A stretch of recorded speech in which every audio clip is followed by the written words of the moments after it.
오늘은 능력으로 살아나는 초라함, 능력으로 살아나는 초라함이라는 제목으로 하나님 말씀 증거하도록 하겠습니다. 오늘 본문이 에베소서입니다. 에베소서는 에베소 교회를 향한 편지. 그렇습니다. 뭐 당연하죠.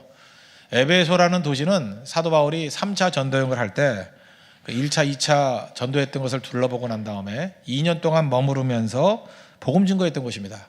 에베소에서 2년 동안 특별히 두란노 서원이라는 곳에서 말씀을 증거해서 원군 각처에 있는 많은 사람들 모아서 말씀을 증거했습니다. 그러다 보니까 사도 바울이 여러 도시 중에서 좀 잘하는 도시 하나를 든다 그러면 에베소입니다. 에베소를 잘 알았습니다. 에베소는 어떤 곳입니까? 굉장히 문화적으로 융성한 곳이었습니다. 도서관이 있습니다. 저는 항상 이렇게 도시를 볼 때마다 도서관이 있는 도시가 어딘가 그걸 봅니다. 고대 도시 가운데 알렉산드리아 대형 도서관이 있었고, 그 다음에 또 하나 독특한 게 뭐냐 하면 에베소에 도서관 터가 남아 있습니다. 도서관. 그 이름이 셀수스 도서관인데 도서관 터가 지금도 남아있을 정도로 어마어마했습니다. 여기서 알 수 있는 게 뭐예요? 에베소는 지식을 탐구하는 도시였다는 것입니다. 지성이 있었어요. 지식이 무엇인지를 아는 존재였다는 것입니다. 여러분, 지식이 능력이다. 이거 아는 거, 그것만 아는 것만 해도 능력이거든요. 사실 지금 평상적으로 살아가는 사람들은요, 지식이 능력이라고 잘 느끼지 못합니다. 돈이 능력이다 이런 건 탁 와닿는데 지식이 무슨 능력이야. 사실 돈 쌓아둬도 지식보다 약합니다. 지식이 힘이 있어요.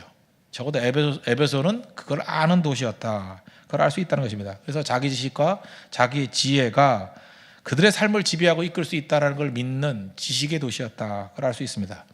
또 하나 정반대적인 건데, 에베소 그러면 사도행전 19장에 나와 있죠. 아데미 신전이 있죠. 아데미라고 번역되어 있는데 영어로는 아프로디테 또는 그 로마에서는 비너스라고 불렀죠. 비너스. 그죠? 비너스. 이거 입에 담기도 좀 그런데 그 아프로디테 상이 어떤 건지 알죠? 여자 그 가슴이 1000개 있는 여자, 이렇게 그런 거 보셨어요? 사진에서 삥삥 돌아가면서 하여튼 얼굴 빼고 다 가슴이야. 그러니까 뭘 말하는지 아시겠죠? 굉장히 음란한 도시였습니다. 무슨 얘기예요? 그 음란 행위를 하는 것 자체가 예배였던 그런 도시였습니다. 그러니까 쾌락 추구하던 도시예요. 쾌락. 언제나 이게 돈이 남아들고 문명이 오면 항상 이런 거 추구하게 돼 있습니다. 거기다가 세 번째는 이 도시가 해안에 있지만 도시 안에까지 이렇게 베이라 그러죠. 많이 깊숙이 들어와 있어가지고 배가 바로 도시 한복판까지 들어올 수 있는 항구였어요. 그러다 보니까 무역이 융성했죠. 아시아에서 로마로 가는 그 중간 기착지였습니다. 그래서 다 모였어요. 이 소아시아 반도에 있는 모든 물자가 다 모여서 여기서 로마 쪽으로 갔고, 로마에 있는 물자가 또 에베소에 모여서 여기서 배분이 되는 그런 도시였습니다. 그러다 보니까 이 도시에서는 물질이 중요하다, 돈이 중요하다, 이건 누구보다 잘 알고 있던 그런 도시였습니다. 잘 보시죠. 우리가 이렇게 추구하는 지식도 있고요, 쾌락도 있고요, 물질도 있습니다. 이런 것들이 압도적으로 있어요. 그리고 이런 도시들 지금도 있죠. 대형 도시들이 다 그런 데 아닙니까? 뉴욕이라든지 도쿄라든지 런던이라든지 대형 도시들, 서울도 마찬가지겠죠. 이렇게 대형 도시를 보면, 대도시를 가보면 이런 것들이 다 있습니다. 그러다 보면 우리가 복음을 증거할 때 인도 비하루 같은 데 가가지고 복음 증거하면 뭔가 신이 나죠. 도와줄 것도 있는 것 같고, 그죠? 이렇게 복음 말고도 줄 게 많은 것 같이 보이잖아요. 근데 여러분이 복음 들고 맨하탄에 딱 서 있다 그러면 약간 위축이 되지 않습니까? 나보다 더 잘 사는 것 같고, 나보다 더 하는 것 같고, 나보다 더 많은 것을 누리고 있는 사람 같아요. 이제 전도지를 주려고 그랬더니 벤츠를 타고 나타나면 기가 죽죠. 그죠? 그러지 않겠어요? 뉴욕에서. 그런 식의 모습일 수 있다는 것입니다. 교회와 교인들이, 교회와 말씀이 상당히 왜소해 보이는 것이 에베소 상황이었다는 거예요. 그것을 향해서 사도 바울이 지금 편지를 쓰는 겁니다. 15절부터 17절까지 내용이 그거예요.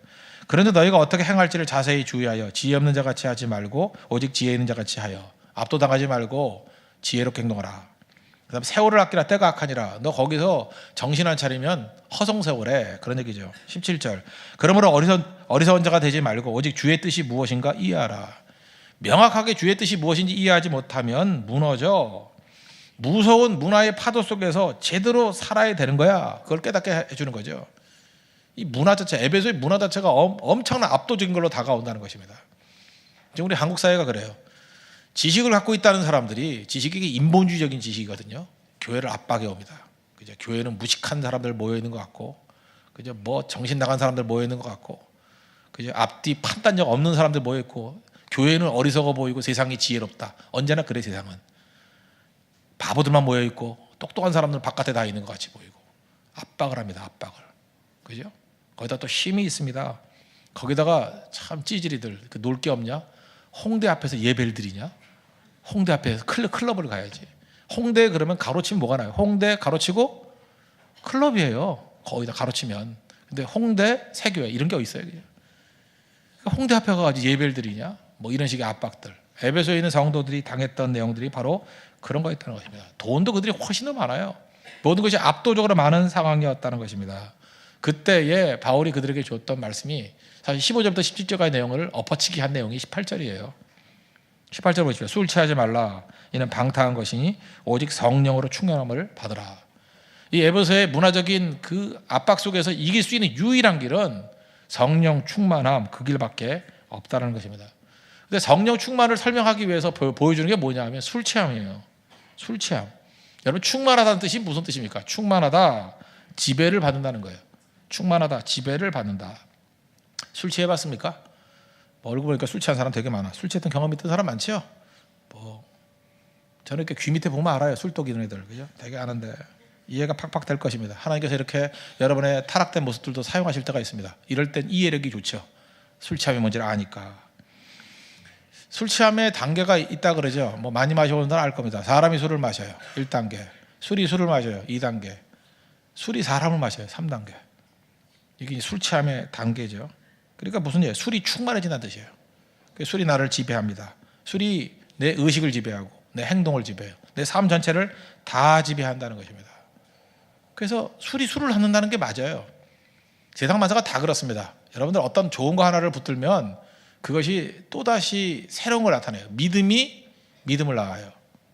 로마서 1장 17절 보니까 복음에는 하나님의 의가 나타나서 믿음으로 믿음에 이르게 하나니. 이게 무슨 뜻인지 알아요?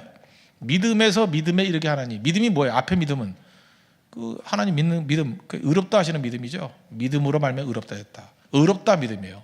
그러면 그 다음 믿음은 뭐겠어요? 의롭게의 믿음이에요. 성화의 믿음. 그러니까 믿음이 있으면 믿음이 믿음을 낳는다니까요. 기도도 마찬가지예요. 1부 때 기도를 많이 하시죠. 기도에 불이 붙은 사람이 2부 기도 되게 쉬워요. 기도가 기도를 낳는 거예요.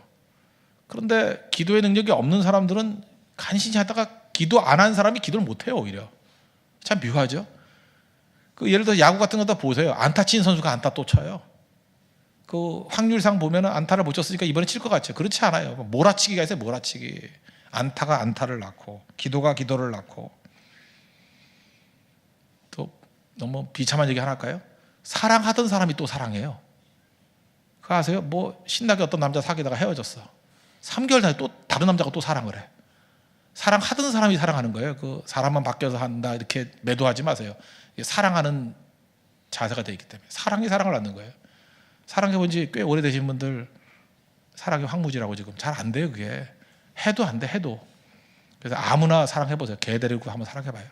개나 이렇게 쓰다듬어 주고 아니면 뭐 불쌍한 사람 사랑해 주고. 이 사랑도 발동이 걸려야 사랑에서 사랑이 나오는 거예요. 사람이 그 징검다리가 있는 거 모르고 하루아침에 뭐 사랑이 하늘에 떨어지는 줄 알아. 그렇지 않아요. 작은 거 하나를 사랑해보고 사랑해서 뜨거워지고 그러면 사랑이 사랑을 낳는 거예요. 또 사랑이 또 사랑을 낳고. 그래서 사랑이 어렵지 않은 겁니다. 똑같은 원리라는 것입니다. 성령이 성령을 낳아요. 성령 충만하면 다시 성령의 길로 나아가게 우리를 이끌어 간다는 것입니다. 그럼 다시 중독하고 비슷해진다니까요. 이 중독이 뭐예요? 그거에 사로잡힐 거죠. 내 술이 지배하듯이 성령에 충만해지면 성령이 내 삶 전체를 다 지배한다니까요. 그래서 의식과 행동과 판단 다 성령이 지배해요. 그래서 성령 충만하지 않은 사람은 그게 뭔지를 몰라요. 술 취하지 않은 사람은 술 취한 사람이 왜 저러는지 모르죠. 술에 지배 받은 사람은 알잖아요.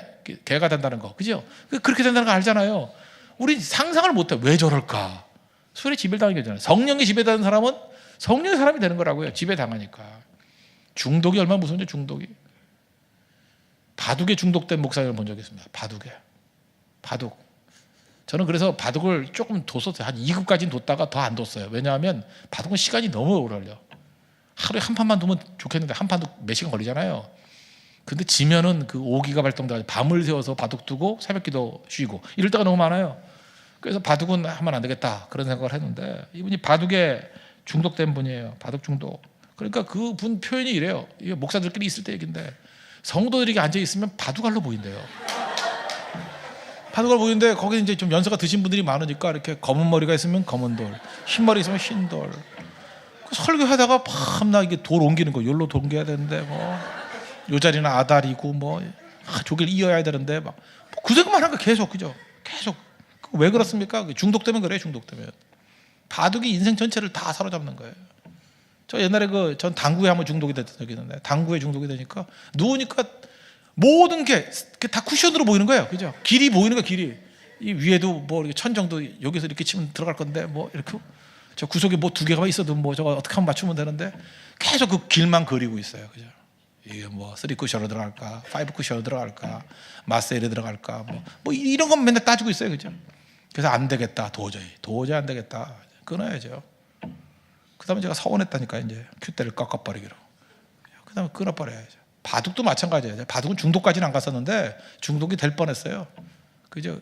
계속해서 까기 수준은 몰라요. 까기는 중독 안 돼. 절대로 그거는. 까기 갖고 중독이 됐다 그러는 건 그거는 손이 까지죠. 그건 안 되고 이게 머리 쓰는 거는 중독이 돼요. 중독이 된다고 분명히. 그러니까 성령 충만하다는 것은 의식을 지배한다는 것입니다. 그럼 생각이 바뀌고 방향이 다 바뀌어버려요. 그래서 여러분 세상을 이길 수 있는 길, 제가 오늘 이 설교 왜 하느냐면 결국 이 험난한 세상 가운데 이 혼탁한 세상, 이 가치가 막 난장판이 되는 이 시대 가운데 물론 말씀도 증거해야 되겠지만 필요한 게 뭐냐? 성령 충만해야 돼요. 그래야 시대를 거슬러 간다고. 그래야 이길 수 있다는 것입니다. 그러면 하나님께서 갑자기 뭐 불로 임하는 것도 있지만 일상 속에서 성령의 임재를 맛봐야 됩니다. 일상 속에서. 그래서 우리 삶 속에 있는 여러 가지 연약한 것들과 초라한 것들이 살아나요. 성령의 임재를 먼저 구해야 됩니다. 물론 여러분 보세요. 이 성령 충만함이 은혜입니까? 노력입니까? 은혜죠. 예, 맞습니다. 그건 공식적으로는 은혜예요. 그러나 중요한 건 뭐냐 하면 내가 하나님의 은혜 가운데에서 있는 거지만 그 가운데 내가 마음문을 여는 거, 성령을 환영하는 거, 이건 반드시 필요하다는 거예요. 그것까지 뭐 은혜다고 이렇게 생각하지만 은혜지만 전체가 은혜지만 그거 잠시 잊어버리고 내가 해야 될 일이 있어요. 마음을 여는 거예요. 요한계시록 3장 20절 보니까 볼지어다 내가 문 밖에 서서 두드리노니, 예수님 말씀이죠. 누구든지 내 음성을 듣고 문을 열면 내가 그에게로 들어가 그와 더불어 먹고 그는 나와 더불어 먹으리라. 그러니까 성령이 임재하는 건 하나님의 주권입니다. 하나님의 섭리로 임재하는 거예요. 그렇지만 내 입장에서 볼 때 이게 내 주관이라는 게 아니라 내가 일단 쉽게 열어줘야 돼요. 열어줘야 된다고. 마음을 열고 임재해 주십시오. 그래서 성령이 임재하면요, 성령 충만해 보십시오. 그러면 느끼는 게 뭐냐 하면 내 능력으로 모실 분이 아니다, 이런 걸 느껴요. 내가 성령 충만해지면 이분이 내 능력으로 모실 분이 아니다. 그래서 다 두려운 거예요. 주님, 나같이 더러운 종이 어떻게 성령 충만할 수 있습니까? 성령이 계실 장소가 아닌 것 같습니다. 함께할 곳이 아닌 것 같습니다. 그래서 무능함과 더러움과 연약함들을 토로하게 돼 있어요. 어떤 사람은 자신만만하게 뭐 성령이 내 안에 계십시오 이러는데 어떤 때는 정말 부끄러울 정도예요.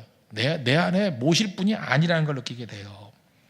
그렇지만 성령 임재하면요, 내 연약하고 초라한 것들이 갑자기 변화가 되기 시작해요. 저는 성령과 이 출애굽기 14장에 나오는 홍해 갈라진 사건을 한번 연결시켜 봤으면 좋겠다고 생각합니다. 첫 번째인데 이거하고 한번 연결시켜 보자고요. 그 15절 보니까 14장 15절 여호와께서 모세에게 이르시되 너는 어찌하여 내게 부르짖느냐 이스라엘 자손에게 명령하여 일단 앞으로 나가라 그랬어요. 앞으로 나가라. 홍해 앞으로 나가라. 그다음 16절 보니까 지팡이를 들고 손을 바다 위로 내밀어. 그랬더니 동풍이 막 불어가지고 바다가 갈라져요. 즉 모세가 홍해 앞에 있습니다. 뒤에는 애국 군대가 있고 앞에는 넘실대는 홍해가 있어요. 밤이 왔습니다. 여러분 밤에 바다가 얼마나 무서운지 아시죠? 두려움이 밀어닥칩니다. 그때 하나님께서 다른 명령 아닙니다. 지팡이를 들라 그랬어요. 지팡이를 들라. 지팡이가 뭐예요? 지팡이가 모세 자기 존재예요. 지팡이하고 모세하고 동일시해야 됩니다. 모세의 지팡이는 자기예요. 보잘것없고 광야 생활할 때, 미디안 광야 생활할 때 그냥 손 잡아가지고 반질반질해졌겠죠. 지팡이다. 너는 지팡이다라는 거예요. 지팡이라는 게 뭐예요? 너는 목자다. 너는 나그네다. 또 하나가 뭡니까? 너는 초라하다예요. 초라하다.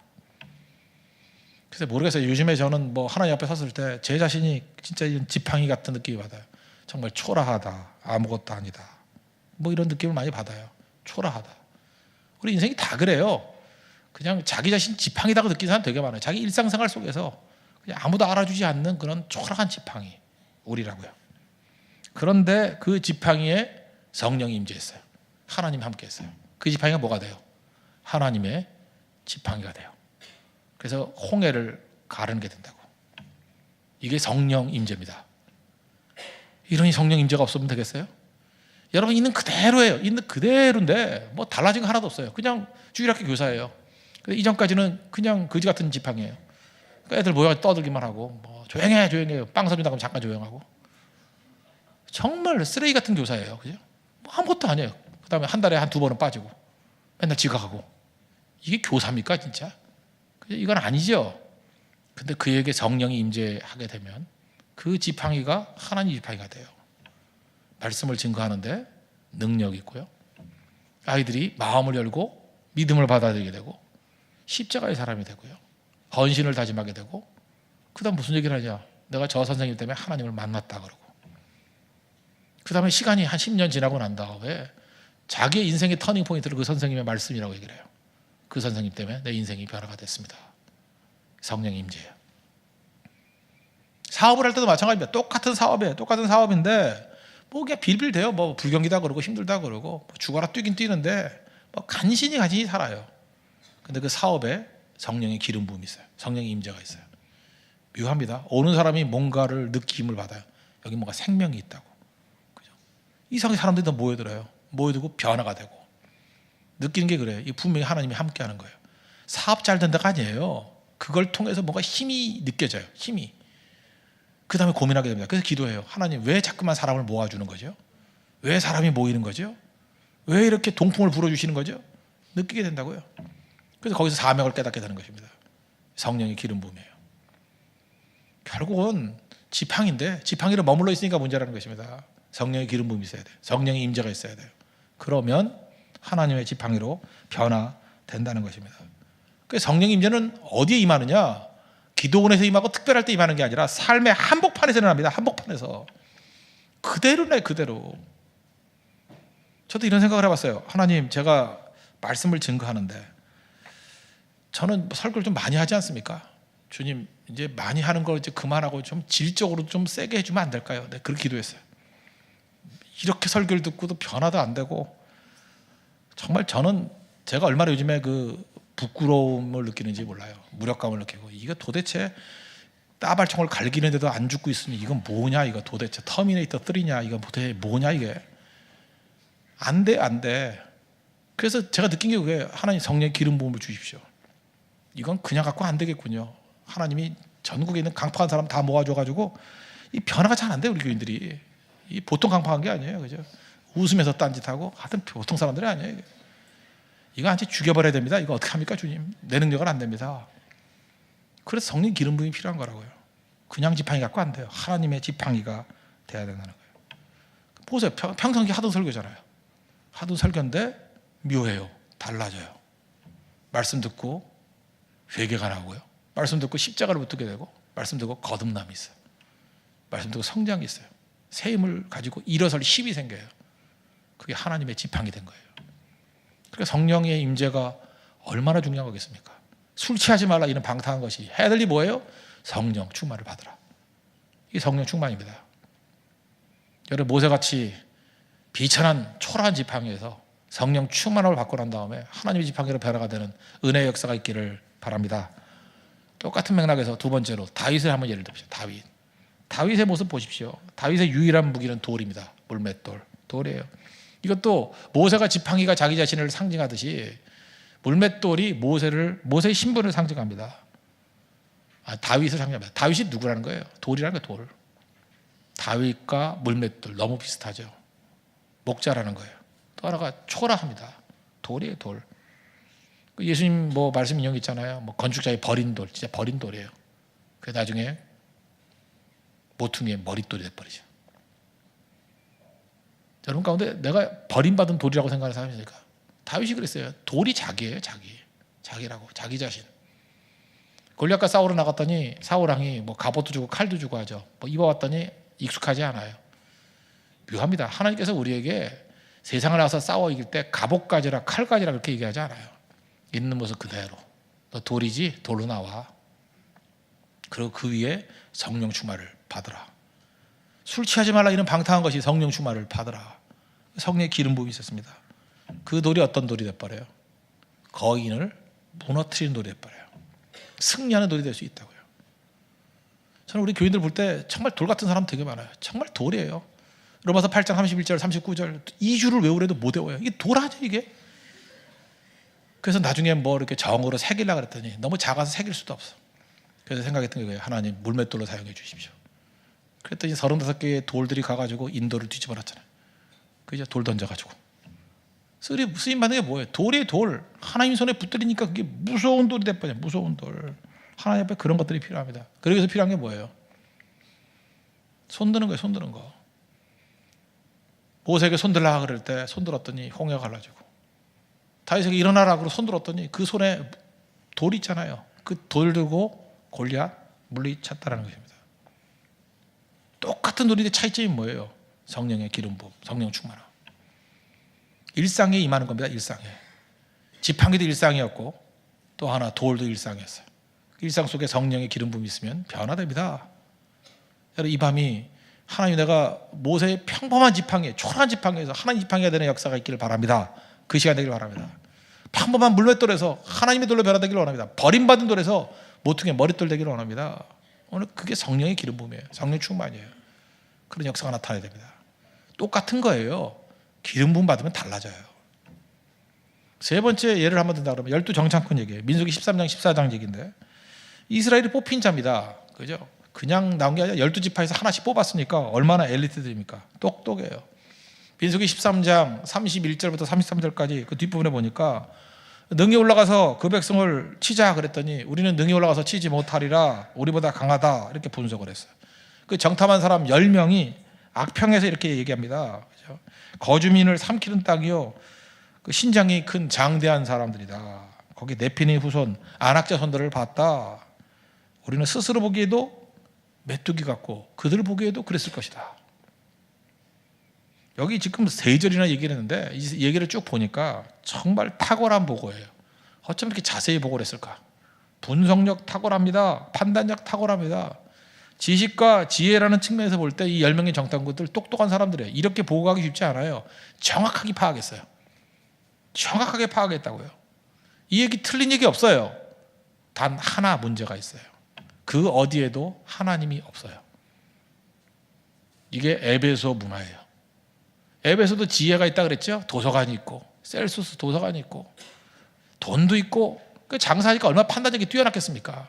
쾌락이 뭔지도 알고 낭만도 있고 다 있었어요. 근데 딱 하나가 없어요. 하나님이 없어요. 10명의 정탐꾼들 하나님 믿는 사람들이잖아요. 믿는 사람인데 지식과 지혜가 있는 사람들이었어요. 가서 정탐했습니다. 이만큼 치밀하고 이렇게 탁월한 보고하기 쉽지 않아요. 지금도 여러분 보고서 내라가면 이렇게 못 내는 사람 많아요. 그런데 탁월한 보고인데 하나님이 없어요. 하나님이. 보통 때 하나님 찾아요. 근데 결정적일 때 하나님이 없어요. 결정적일 때. 보통 땐 주님 그러고 뭐 도와주세요 이러고, 뭐 백화점 옷 살 때는 하나님 뭐 선택의 능력을 주세요. 그러다가 결정적일 때, 결혼할 땐 기도 안 하고 하나님이 없어요. 하나님 없는 결혼해. 하나님 없는 결혼. 직장 결정할 때 하나님 없는 결정을 해요. 자기 진로 하나님 없는 결정을 해요. 어디 가서 살아야 될지, 어떤 교회 결정해야 될지 하나님 없는 결정을 해요. 인간적인 결정을 해요. 말씀 따라가는 게 아니에요. 자기 인간의 판단으로 결정을 해요. 10명의 정탐꾼하고 다를 게 뭐가 있어요? 다 가짜죠. 다 가짜. 반면에 여호수아 갈렙 2명 어떤 사람이었습니까? 14장으로 넘어오니까 6절에 그들이 그 원망하는 소리 듣고 백성이 우는 소리 듣고 아깝죠? 옷을 찢었어요. 정말 아까워 죽겠어요. 옷을 박박 찢으면서. 우리가 정탐한 땅은 아름다운 땅이야. 하나님 약속하신 적각구를 흐르는 땅이야. 그리고 여호와께서 우리 기뻐하시면 가서 우리가 그 땅 차지할 거야. 그리고 그들은 우리 먹이야. 옛날 같으면 우리 밥이야. 밥이 더 좋은 것 같아요. 밥이야. 그죠? 여호와를 거역하지 말라. 그들은 우리 밥이야. 승리해. 무슨 얘기예요? 그 안에 하나님이 있어요. 그 안에 하나님이 있다고요. 여러분, 하나님 없는 지식 두려워하십시오. 하나님 없는 지식 우리 망하게 만듭니다. 하나님 없는 지식, 그 안에 하나님이 있어요. 하나님이 있어요. 그 땅 주신다고 얘기를 합니다. 여러분, 선택의 기로에 어느 거 선택할 거예요? 10명, 이게 에베소입니다. 에베소는 지식과 문화 압도적이에요. 에베소 문화 압도적이잖아요, 우리에게. 근데 하나님이 없어요. 근데 여호수아 갈렙 완전히 다른 시스템이에요. 머리가 달라요. 성령의 기름 부음이 있으니까. 성령의 기름 부음이 있으면요, 보는 게 달라요. 보는 게 전혀 다른 시스템에서 다른 판단을 한다는 것입니다. 고린도 후서 10장 4절 보니까 우리의 싸우는 무기는 육신에 속한 것이 아니요 오직 어떠한 견고한 진도 무너뜨리는 하나님의 능력이라. 모든 인원을 무너뜨리고, 견고한 진을 무너뜨리는 하나님의 능력이래요. 성령 기름 부음 받으면 견고한 진 다 박살나요. 그 다음에 모든 이론을 무너뜨리며 하나님 아는 것을 대적하여 높아진 것을 다 무너뜨리고, 이게 중요한 거죠. 모든 생각을 사로잡아 그리스도께 복종하게 하니. 진정한 성령 충만함이 뭔지 아십니까? 모든 생각을 사로잡아서 그리스도께 복종하게 만드는 거예요. 묘해요. 성령의 기름이 있으면요, 내 머릿속에 있는 모든 지식들이 다 그리스도 앞에 복종하게 만드는 지식이 돼요. 솔직히 말해서 저도 약간 좀 지식이 있어 보이지 않아요? 안 그런가요? 근데 제가 가지고 있는 모든 지식을 그리스도 앞에 복종하는 데 쓰지, 내가 그리스도를 대적하는 데 쓰는 거 봤어요?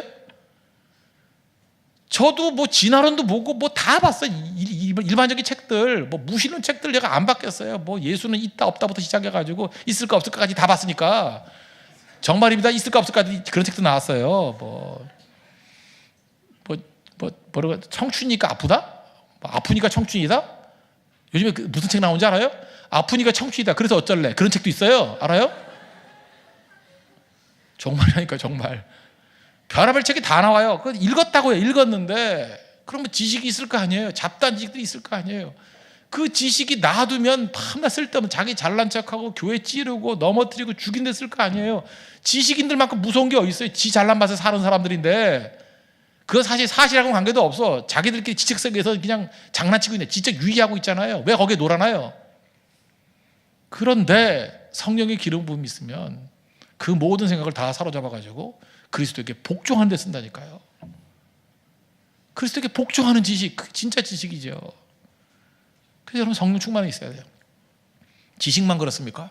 돈도 마찬가지예요. 성령 충만 없는 돈들은요, 그 돈 어디다 쓸지 몰라요. 허랑방탕, 어디서 부자까지 쓴다고요. 그런데 성령의 기름 부음이 있으면 그 많은 물질과 돈들이 그리스도 앞에 복종하는 데 쓴다니까요. 그 돈이. 돈도 복종을 해요. 하나님 앞에 복종을 해서 잘 쓰임 받아요. 세상에서 제일 무서운 게 어떤 건지 아십니까? 하나님 없는 미모예요. 하나님 없는 멋진 남자들, 현빈 이런 애들, 하나님 없이 그렇게 감당 못하게 잘생겨놓으면 어떡할 거예요? 그죠? 어떡할 거냐고. 그거 어떡할 거예요, 진짜. 근데 그 안에 성령 충만하여 있으면 그 앞에 복종하는 미모가 되고, 복종하는 얼굴이 되고, 복종하는 역삼각형이 되고, 달라져. 그러니까 제일 안심스러운 게 뭡니까? 모든 축복이 축복될 수 있는 길이 있어요. 성령의 기름 부음, 성령 충만함에 있다라는 것입니다. 잘 보세요. 12명 다 똑똑한 사람들이었어요. 10명 지식이 지식으로 머무르니까 이거 하나님 대적하는 게 돼버리잖아요. 여호수아 갈렙도 지식이 있었습니다. 근데 그 지식이 성령의 기름 부음, 성령 충만을 받으니까 하나님의 성령이 사용하잖아요. 이들이 얘기했던 것도 다 맞는 얘기예요. 근데 그 안에 하나님이 들어가니까 살리는 힘이 생기고 백성들이 갈 길을 보여주잖아요. 하나님 있는 지식, 그게 진짜입니다. 하나님 있는 돈, 그게 진짜예요. 그래서 하나님이 있어야 돼요. 또 한 가지 예를 들어볼까요? 요한복음 9장에 보면 예를 너무 많이 드나? 4가지인데 거기 나면서부터 맹인된 사람이 나옵니다. 9장 1절 보니까 날 때부터 맹인된 사람을 보신지라. 이때 제자와 예수님의 시각이 달라져요. 성령의 기름 부음이 있는 사람과 없는 사람의 차이점이 뭐냐? 제자들은 뭐라 그래요? 누구 죄냐요? 본인 죄냐? 부모님 죄냐? 시각 장애가 되면요, 한쪽 감각이 없으면 청각이 발달됩니다. 그래서 맹인들 되게 잘 들어요. 안 보이니까 잘 들어야 될 거 아니에요. 듣는 걸 통해 가지고 앞에 장애물이 있는 데까지 안 돼요. 어느 정도인지 알아요? 막대기에 딱딱 쳐가지고 소리 나는 거 있죠? 그 소리 갖고 앞에 뭐가 있는지를 구분할 정도니까, 촉각과 소리를 통해서. 이런 잔인한 사람도 있어요. 맹인 앞에서 자기 죄냐 부모 죄냐. 자기 죄라 그러면 가슴이 안 아파요? 부모 죄라 그러면 가슴이 안 아파요? 다 가슴 아픈 얘기들.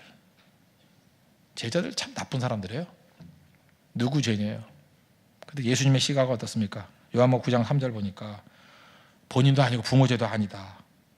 하나님이 하신 일을 나타내고자 합니다. 무슨 얘기예요? 하나님 영광 위한 거야. 성령의 기름 부음이 있으면요 해석이 달라지고 시각이 달라진다고요. 그것을 하나님 영광이 드러난대요. 오스트레일리아의 그 장애 신앙인 닉 부이치치 얘기했죠. 그 초창기 때 강의, 요즘에 강의 어떻게 하는지 모르겠어요. 초창기 때 강의 보니까 그 의자에 있다가 넘어진다니까요. 그 넘어져 이거 어떡하나. 그리고 사지가 없잖아요. 머리 이마 대고 진짜 힘들게 일어나요. 힘들게 일어나는 모습을 통해서 막 여자들이 울어요. 그때 뭐 비디오 같은 데 보면 막 울어요. 사람들이 이제 어떡하나 하면서 울어요. 그냥 편하게 볼 수가 없어요. 너무 힘들게 일어나니까. 그리고 의자에 앉아가지고 닉 부이치치가 한마디 딱 해요. 여러분, 하나님께서 내게 특별한 은사와 능력을 주셨다고. 나는 넘어졌다가 일어서기만 해도 사람들이 감동받아요. 그때 요렇게 슬픈 웃음을 지어요. 슬픈데 조금 웃어. 대단한 거 아닙니까? 닉 부이치치 속에서 얼마나 많은 하나님의 영광을 받습니까? 영광 받잖아요. 그의 인생이 가치 없는 인생이에요? 영광 돌리는 인생이죠. 시각이 달라지죠. 시각이. 그래서 성령의 기름 부음이 필요해요. 성령 충만함이 필요하다는 것입니다. 성령 충만 없으면 맨날 메뚜기예요. 우리 메뚜기다. 그런데 반대로 저들은 우리 밥이다. 하나님께 내게 다른 사람이 없는 독특한 은혜를 주셨다. 아니, 넘어졌다가 일어서기만 해도 글쎄 감동을 받는다니까. 이런 인생이 된다니까. 여러분도 마찬가지입니다. 지금 고난과 상처 입은 사람들이 있습니까? 꿋꿋하게 일어서십시오. 뭐 특별한 일 안 해도 돼요. 상처 입은 사람이 일어서는 모습만 보여줘도 많은 사람이 힘 얻습니다. 그냥 서는 모습만 보여줘도 힘 얻어요. 리더나 간사 출신이었던 사람이 있습니까? 쓰러졌다가 다시 돌아와가지고 예배 자리 지키고 힘차게 기도하는 모습만 보여줘도 그거 쳐다보고 수십 명의 사람들이 힘 얻어요. 왜냐? 세상은 넘어지면 끝이라 그러거든. 넘어졌다가 일어서는 모습만 보여줘도 사람들 감동받아요. 그게 하나님 영광이라고요. 맹인 보세요. 맹인의 삶, 그 삶 가운데 하나님의 적극적인 능력과 은혜를 보여주는 걸 통해서도 하나님의 영광 돌리잖아요. 이게 성령 충만이에요. 성령 충만을 받아야 됩니다. 기분이 너무 좋은 거로 한 가지 더 하겠어요. 노뱀. 민수기 21장에 보니까 이스라엘 백성들이 가다가 뱀에 물려가지고 다 죽게 됐습니다. 그랬더니 하나님께서 주신 해결책이 뭐예요? 장대 꼭대기에다 노뱀 매달아 놓고 쳐다봐라. 민수기 21장 9절 보니까 모세가 노뱀을 만들어 장대 위에 다니 뱀에게 물린 자가 노뱀을 쳐다본 지 모두 살았더라. 모두 살았더라. 나는 살았다보다 더 신기한 게 뭐냐면 죽어가면서도 안 보는 그 인간들. 나 그게 너무 궁금해요. 뱀한테 물리면 아프잖아요. 그리고 죽어가는 거야. 나 죽어 그런데 그거 한번 쳐다보면 어때 그거. 그런데 안 본 사람이 있다는 거예요, 없다는 거예요? 많았어. 생각보다. 그들의 심성은 뭘까요? 본다고 무슨 일이 되냐, 이런 사람들이에요. 지금도 그래요. 야, 철학기도 가면 하나님께서 은혜를 주시고 오늘 네 문제 해답이 있어. 지금도 철학기도 안 온 사람들이 대부분이 다 뭔지 알아요? 기도한다고 밥 먹여주냐? 그죠? 기도한다고 되냐? 지금 수없이 권면을 듣고도 계속 그런 사람들이에요. 바로 눈앞에 답이 있는데, 눈앞에 살 길이 있는데, 글쎄 그 뱀 한번 쳐다보는 거, 노뱀 한번 쳐다보는 걸 못 보고 죽은 사람이 있다니까요. 이건 뭐라고 설명해야 돼요? 근데 우리가 그래요. 그거 안 해요. 그거. 문제는 무엇입니까? 환경이 문제가 아니라 불신이 문제입니다. 참 지긋지긋하게 안 믿어요. 진짜 안 믿어. 믿음 가집시오. 믿음. 기본적으로 한 가지 더. 성경 그림이 있으면 어떤 일이 벌어지냐? 한 가지 더. 6번째. 마리아의 향유. 요한복음 12장에 보면 예수님이 마지막 이제 장사 지내려고 그러니까 마리아가 와가지고 남자들끼리 있는 방에 와가지고 비싼 향유. 나드라는 건 뭐냐면 인도산이에요. 최고급 향수. 지금 뭐 샤넬 5 이런 거하고 비교할 수가 없어요. 이거는 뭐 보통 비싼 게 아니에요. 그래서 한 방울 두 방울 쓰는 건데 역시 남자보다 여자가 통이 커. 박살을 냈고 예수님 콸콸 부은 거예요. 그래서 방에 들어온 사람들이 다 냄새가 집안에 가득했대요. 그 냄새를 딱 맡는 순간에 잘난 척하는 놈들, 나드 향을 안다는 건 이게 상류층이거든요. 딱 냄새고 이건 나드네. 특별히 가론유다가 좀 잘 살았는가 봐. 그냥 그 냄새 맡는 순간에 계산이 나오는 거야. 300데나리온 딱 나와. 이게 벌써 딱 보는 순간 나오는 거죠. 저거 얼마 딱. 그러고 뭐 우리 교회 와가지고 딱 보더니 이거 평수가 뭐 몇 평이고 뭐 임대료가 얼마고 그 계산하고 있는 사람이 있어요. 속으로 선생님 혹시 가시 아니세요? 내가 이렇게 얘기를 했죠. 가론유다 아닌가 하고 내가 계산이 잘 나. 계산이 탁탁탁탁 나오고. 그 다음에 또 다른 제자들이 뭐라 그래요? 허비했다. 허비가 뭐예요? 합당하지 않다는 거죠. 성령의 기름 부음이 없으면 맨날 이래요. 저는 요즘에 지금 내 답답한 게 있어요. 지금 교회에 대해서 제가 그렇게 그 물질적인 목사 아니라는 거 아시죠? 나 뭐 이렇게 돈 매달리고 또 모르지 또 그렇게 생각하는 사람이 있을지도. 제 나름대로는 그쪽엔 제가 좀 벽 쌓고 산 사람이라 생각을 해요. 그죠? 그런데 교회 와가지고요, 하나 뭐 계산하는 사람이 있죠. 교회가 뭘 사치를 하냐니, 뭐 우리는 사치도 안 하지만, 그죠? 뭐 사치를 하나니, 뭐 이렇게 하냐 저렇게 하나니, 그게 좋아요. 너무 지나치게 나가는 사람들이 있으니까 그건 저도 꼴 보기 싫어요. 그건. 그러나 하나님의 전이에요. 하나님의 전이 그렇게 무시당해도 돼요? 우리 한국 전쟁 이후에 집보다 교회 먼저 지은 거 알죠? 그게 나쁜 거였어요? 그게 나쁜 거였냐고? 그게 귀중한 믿음 아니에요? 그걸 왜 나쁜 거로 생각해? 여러분들 지금 선동하는 사람이 속고 있는 거라고. 아니 하나님께서 귀해가지고 하나님께 드린 게 그게 왜 나쁜 거예요? 저는 어렸을 때 그렇게 했거든요. 헌금 드릴 때도 그 빳빳한 돈만 골라가지고 헌금했어요. 그거 알아요? 그게 없으면 돈을 다림질했다고 헌금하는 돈이라고. 그리고 헌금하는 돈은 항상 신패, 구패 갖고 안 하고 새로운 돈, 새 돈으로. 새 돈을 항상 헌금하고. 그래서 항상 그래요. 돈이 빳빳한 돈이 나오면 이거 헌금하기 좋은 돈이네. 그랬다고 우리 항상. 그게 나쁜 거예요? 그게 나쁜 거냐고. 귀중한 거 드릴 줄 알아야죠. 이 망할 놈들이 뭐라 그러냐면, 제가 봐도 그래요. 아깝죠. 300데나리온이 하루 일당이니까 뭐 일당 10만 원씩 잡으면 이게 얼마예요? 3천만 원 하냐? 비싼 거예요. 그걸 다 보니까 나도 좀 아까운 거야. 나도 가룟유다 성격이 좀 있는 것 같아. 근데 어디 건방지게 허비한다 그래. 그럼 예수님이 그 정도 가치가 없을까요? 그럼 뒤집어 놓고 이게 분명히 허비예요. 아니 3천만 원을 한순간에 갖다 보면 허비지.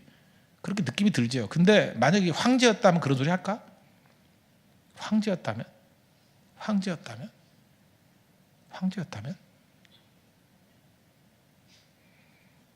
난 그래요. 나는 뭐 교회를 별로 잘 짓지도 않고 그런 사람이지만 왜 그 호텔이나 러브 호텔 짓는 거는 가만히 두고 왜 교회 짓는 건 난리야? 안 그래요? 교회는 좀 이렇게 좀 잘 지으면 안 돼요? 좀 꾸미면 안 돼? 그런 게 또 취미인 사람도 있고 또 아닌 사람도 있고 그런 거지. 뭐 다 그런 거 따지잖아요. 그죠?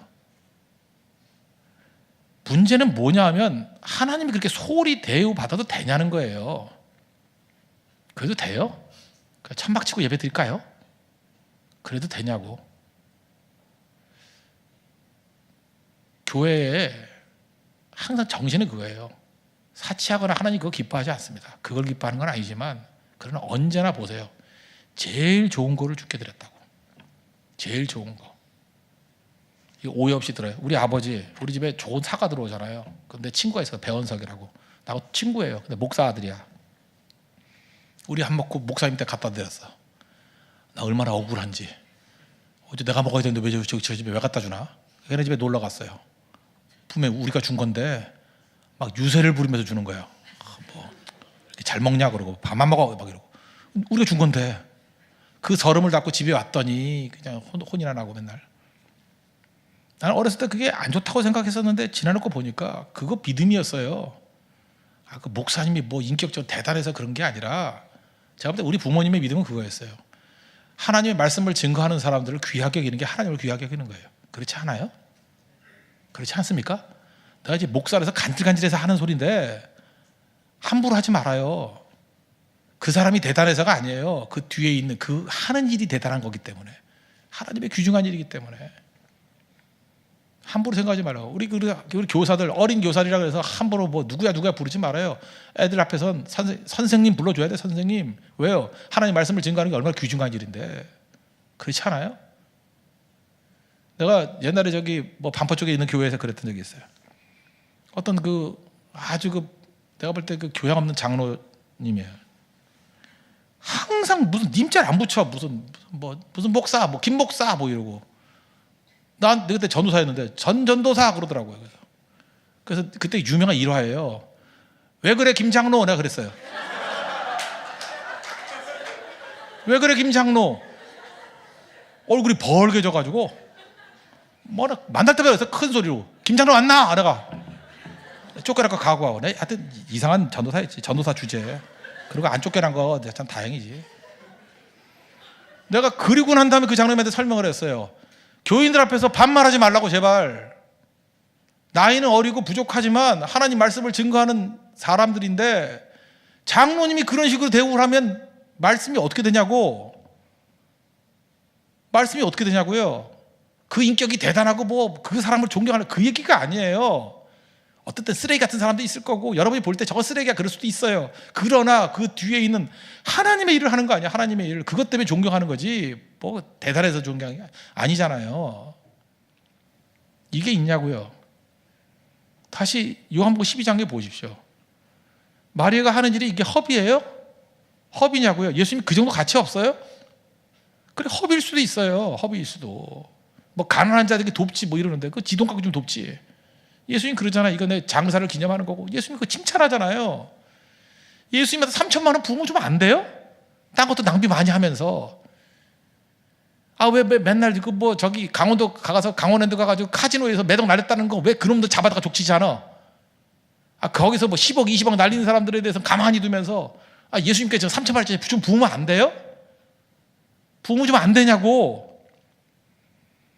왜 엉뚱한데 11거래 맨날 엉뚱한데 11거. 매번 그러자는 게 아니잖아요. 이거 순간적인 거잖아요. 하나님 앞에 제발 여러분들 구부러진 마음 펴십시오. 다 마음들이 구부러져 있어요. 꼬투리만 잡으려고 그러고 구부러져 있어요. 그게 딱 보면 알잖아요. 인간이 실수할 수도 있고 잘못된 판단할 수도 있고 그런 거지만 전반적인 내용들은 하나님 사랑하는 마음이 있어야 될 거 아니에요. 성령 충만하면요 이게 보여요. 이게 보인다고. 그럼 우리 하나님 앞에서 우리가 충성 다할 수 있는 우리 믿음의 거룩함이 되기를 바랍니다. 이러고 나니까 하나님이 개입하시잖아요. 잘 봐요. 성령 충만하면 하나님이 다 개입하셔요. 이때 예수님 개입하셔가지고 유권의 흔들이잖아요. 마리아가 옳았고 니네 틀렸어. 그럼 뭐라 그래요? 가론유다 그러면 도적이래요. 예수님 돈개마다 가지고 돈이나 삥땅 치고 그랬대요. 더 말도 하고 싶지 않아요. 그런 자들이 한단 소리가 겉으로는 뭐라 그래요? 가난한 자들을 위해서 나눠주는 게 낫다 이러고. 노뱀 사건 통해서 살잖아요. 성령 충만함 붙들면 삽니다. 살죠. 살아나죠. 그 다음에 남에서 맹인된 사람들 그 피해주는 사람들에게 영광이다. 해석이 달라지잖아요. 그래서 그 인생을 건져내요. 건져낸다고. 10명이 정탐꾼도 지식 하나님 없는 지식 그가 망하는 지식이에요. 근데 하나님 만나니까 그 지식이 사람을 살리는 지식이 되잖아요. 그죠? 다윗 돌멩이 같은 인생인데 성령 기름 부음이 있으니까 원수를 물리치는 돌이 되잖아요. 모세 지팡이 그 할아버지 지팡이 아무것도 아니에요. 그런데 초라한 그 지팡이에 생명이 부어지니까 하나님의 지팡이에 대해서 이스라엘을 구원해내고 홍해를 가르잖아요. 다 공통이 뭐예요? 성령 충만. 술 취하지 말라 이는 방탕한 것이 성령 충만을 받으라. 여러분 믿습니까? 오늘도 그 성령 충만함을 구하고 성령 충만함 가운데 서는 믿음의 종 되기를 바랍니다. 우리 다 같이 자리에서 일어나겠습니다. 일어나서 한번 찬양합시다. 빈들의 마른 풀같이 183장 1절만 찬양하겠습니다.